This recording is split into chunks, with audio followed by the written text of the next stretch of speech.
There's a sense of anticipation and excitement in the air as fans anxiously make their way inside the Direct Energy Center for UFC 129's pre-fight press conference.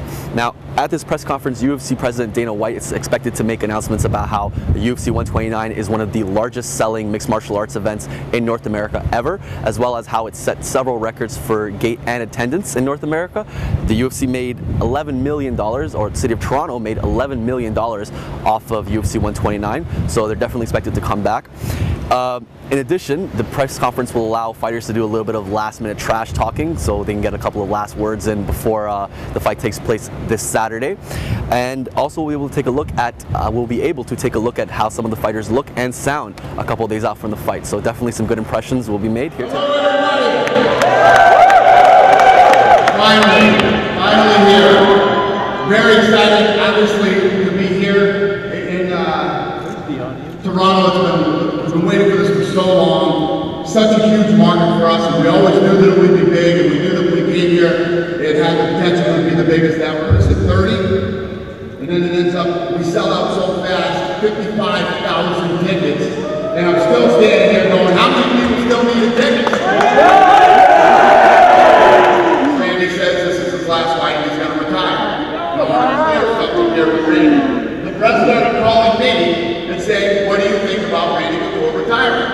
And my answer to that was, I've heard this before, and I've actually seen it before. It's awesome. It's seriously, and I don't want to say that I've never been this excited for a fight, because we've had a lot of things happen in the last 10 years. We've had a lot of big moments, but I was pretty damn excited. I made sure we landed in some crazy fog last night, man. I was there. I wanted to get to Toronto back. Even thinking about this fight gives me the goosebumps. I'm a huge fight fan at the end of the day, and to be in an arena with 55,000 people, it's going to be, the energy in there is going to be amazing. I say this all the time. If you've never been to the UFC events, if you've never seen it live, it is the most exciting live sporting event you'll ever see. It's hard to explain the energy. Now imagine the people who've been there, 23,000 people, 55,000 people. It's going to be absolutely incredible. Even in Japan, when they were doing the fights in Japan with 75,000, 100,000 people, it's a different culture out there. People wouldn't even cheer. It was very quiet. It's going to be insane in that arena on Saturday night, and I'm telling you, I'm pretty damn excited. What you say is perfect. What I mean by that is, I've done everything that I could have done to be on the top of my game. If I make an analogy, it's like when you play golf, I did the perfect swing, I hit the ball, now the ball is in the air. There is nothing more I can do to be more well prepared, to be more on the top of my shape than I can be right now. Training is over. The thing that will happen Saturday, I don't control. But what I control is that I'm the most well prepared I've ever been, and that's what matters to me. That's why I'm confident going into that fight. This is the biggest opportunity in my life. And the way we're looking at it, it's two great things happening. We're fighting for the world title and having our first child together. So it's definitely brings me back to my university days.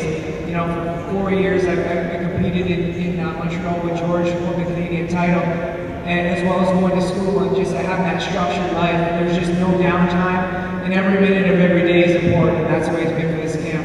I'm prepared, but I have a very strong family support. I just did a lot of running early to get my weight down because I definitely didn't look my last fight. How it affected my performance, I can't really say, but it's knowing myself, and I plan on being a completely different fighter on Saturday. And is Cesar Gracie going to be in your corner? And if not, how do you adjust? I don't think Cesar can get into the country. I think I have a Brazilian passport, but Canada's a little tricky to get in for people that aren't Canadian. But it'll be fine. I have my team here, and everything will be just fine. First and foremost, it's the passion for what we do, and I think all these guys up here have it. So I don't think I can tell them anything, to be honest. But you figure out what you need in any given situation.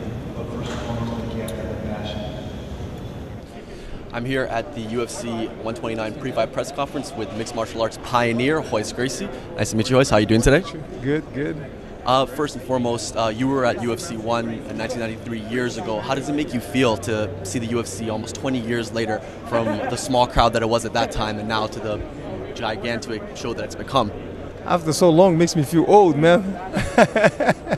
How How do you feel to see the evolution of the athletes from just using single styles to now using a mixture of kickboxing, wrestling, and your family's art, Brazilian Jiu-Jitsu?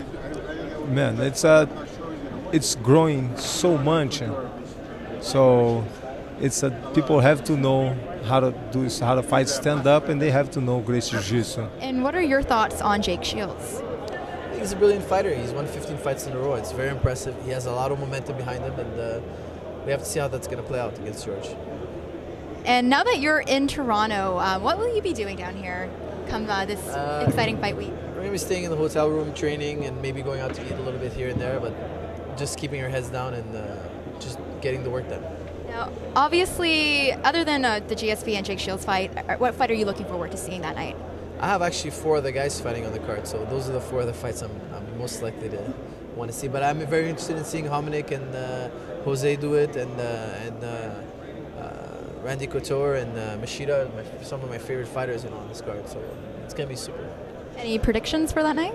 I don't do predictions. No. Tell us, are you going to be attending UFC 129? Yes, I will be.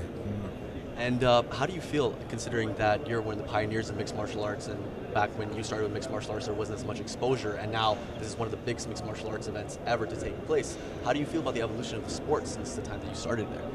Well, it's quite surreal. I'm happy that it's gotten where it's gotten, and it's actually the future looks very promising for the sport. It's come leaps and bounds to where we are right now. I'm very happy, very happy. And what do you think about the evolution of the athletes? I mean, when you were in the sport, it was a lot of guys specializing in one discipline and then using others to supplement that. And now you have guys who are coming in and they're pretty much good at everything. How do you feel about the evolution of the sport since the time that you've started? It's the time that I started, there was no weight classes, and now all of a sudden there's a weight class. Like, weight classes? What's that? You know, it was definitely a big man sport back then, and it was all about size, bulk versus bravado. Tonnage versus technique, and now it's quite different, and it's wow. Well, now Dana White said it best when he said he planned big things for Toronto this week. I just attended the pre-fight press conference that took place here at the Direct Energy Center, and fans should be expecting a great UFC experience regardless of the size of the venue. Now, the fighters that were on stage included Lyoto Machida, Jake Shields, Mark Hominick, Jose Aldo, Randy Couture, and George St-Pierre.